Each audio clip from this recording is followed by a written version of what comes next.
learning lessons, we should be learning from history, from many things that have happened, from a lot of events.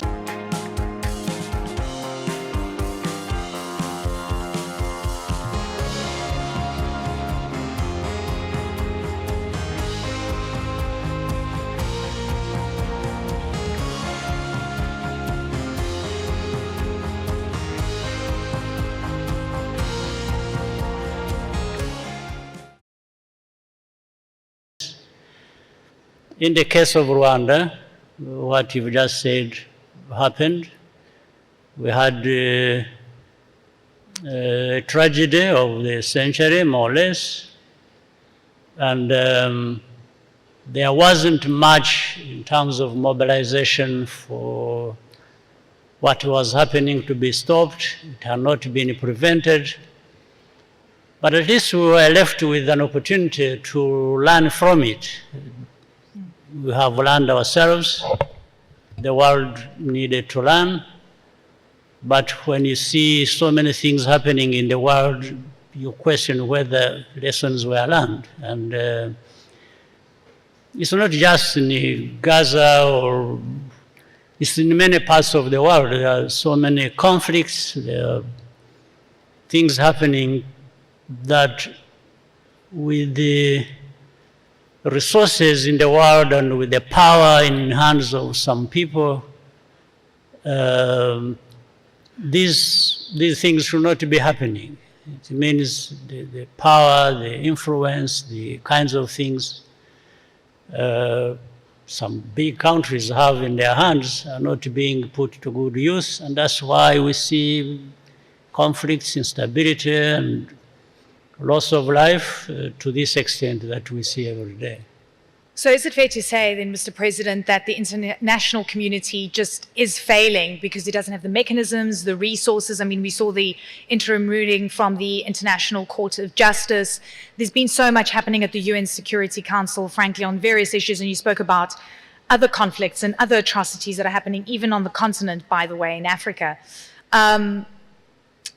How would you define what should be done? Because you've always been someone that spoke about prevention as opposed to be reactionary to what we're seeing on the conflict front.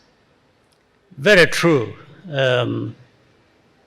Countries, nations, regions, international institutions should be there, in fact should have been there to ensure that there is a capacity to actually prevent these things that consume people's lives, and like lives are worthless, to prevent that or to quickly stop that wherever it is taking place. But we don't see that happening. So there is a big question mark, therefore, to those in whose hands there is so much power that they have all kinds of resources to use for that to happen, and yet it doesn't happen. So we need to go back to the basics. There must be things that people know,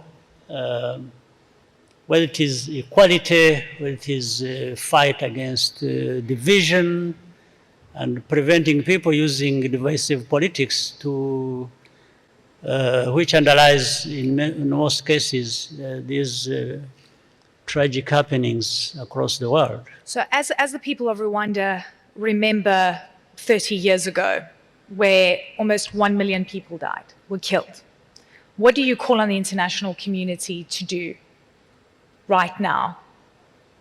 Well, I don't know what is new that I would call the world to do that we didn't call the world to do in the past, or that time it was happening.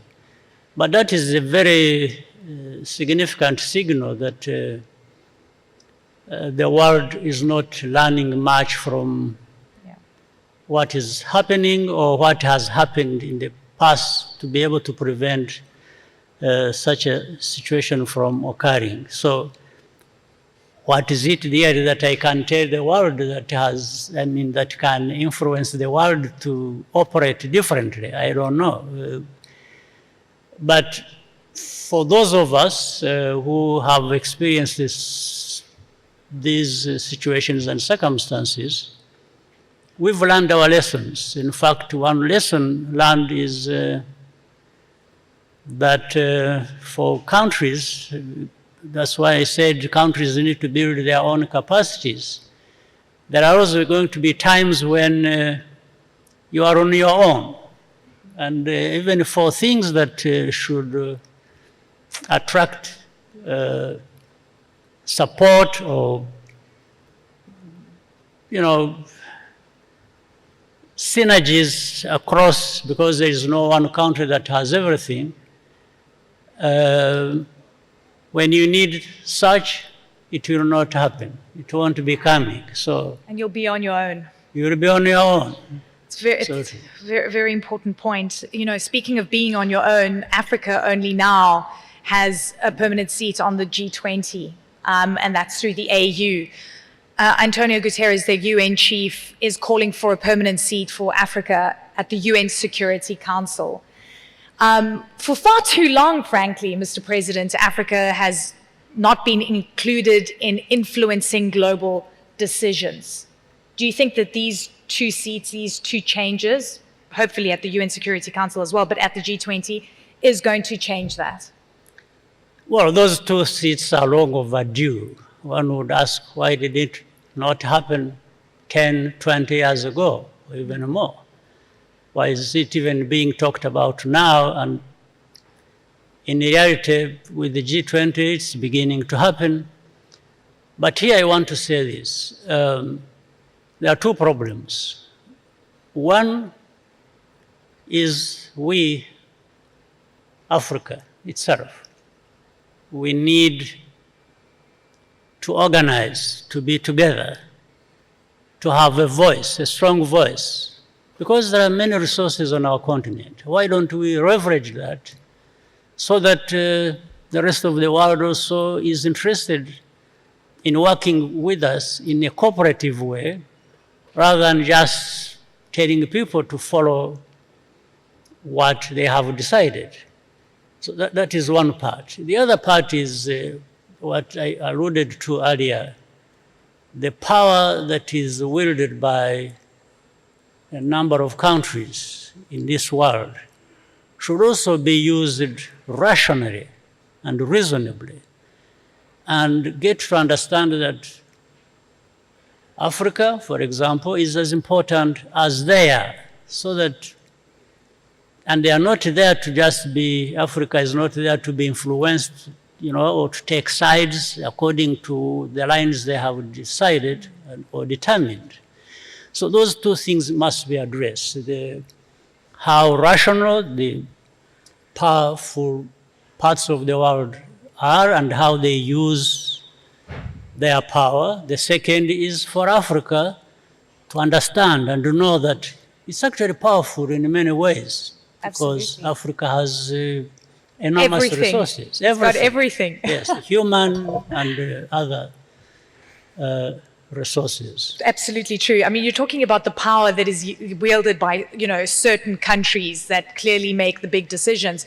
There's a lot of talk and I guess concern, sort of people are saying that there could be a shift in the power axis globally, you know, whether it's the BRICS nations, also inviting Middle Eastern countries to the fray, for example, and other emerging market countries. Do you see that shift happening? Do you believe that we could see that? I think it is happening. It's bound to happen. Things of that nature we have witnessed in the last 5, 10, 20 years cannot continue unchallenged. There's no question about it. Yeah. So when you spoke about Africa coming together, I mean, we've got the African Continental Free Trade Area. It's a piece of policy that is working together to get countries to work together. But at the same time, the continent needs stability. We have seen many coups, specifically in West Africa, over the past few years. How concerned are you? Because we've got 19 presidential and democratic, well, general elections this year in Africa. it's pivotal, but at the same time, it coincides with coups. Well, it goes back to learning lessons. I'm sure people in those countries or places where coup d'etats are taking place, we have also to look at the root cause of that. It is easy to condemn coups and say it shouldn't happen. It is right. But at the same time, we need to ask ourselves the question.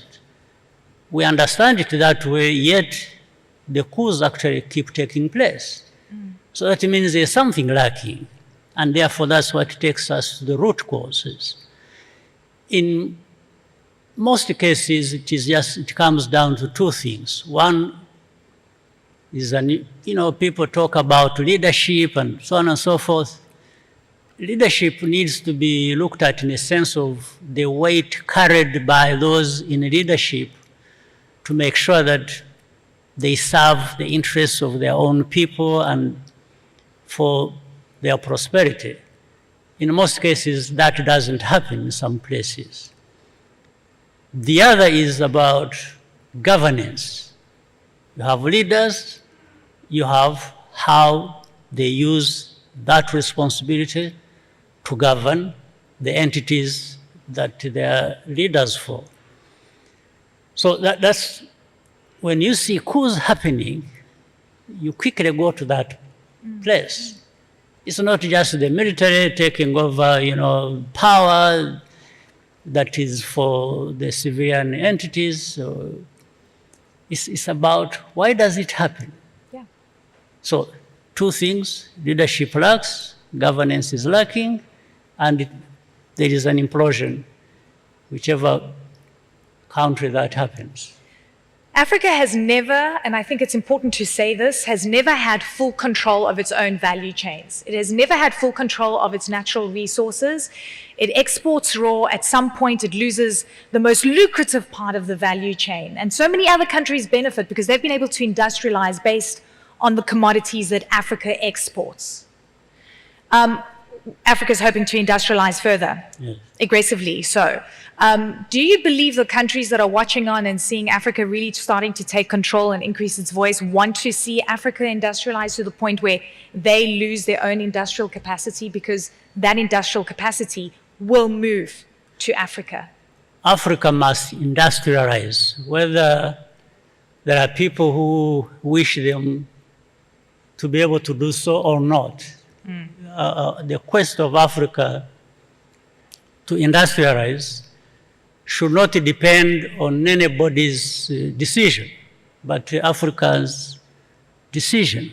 It is long overdue, and we must industrialize because, again, what sense does it make that we produce? We have a lot in terms of raw materials, all the wealth, and in fact, there is a contradiction. Africa has everything, it's very wealthy. On the other hand, it is also very poor. So what is the explanation? It is not justified. So Africa must come together, must invest in their resources, must invest in value addition, must get involved with manufacturing, and understand there is a sense of urgency as well for this to happen. Are you concerned about external influence on the continent right now? I think, when you speak, it depends on who you speak to. The US wants to exert its influence. Europe, Russia, for example, that's definitely been in the news. Who is influencing the continent? Because China, for example, also wants a foothold and has a big foothold on the continent. Are you worried about external influence and what that means? Well, I think it's a concern, but I'm not worried because we are responsible for doing certain things for that not to happen. So, but that is happening. So that is another responsibility of the Africans to make sure that Africa is not there for anybody's taking. It's as if we are there just for anyone to come and pick and do whatever they want with us.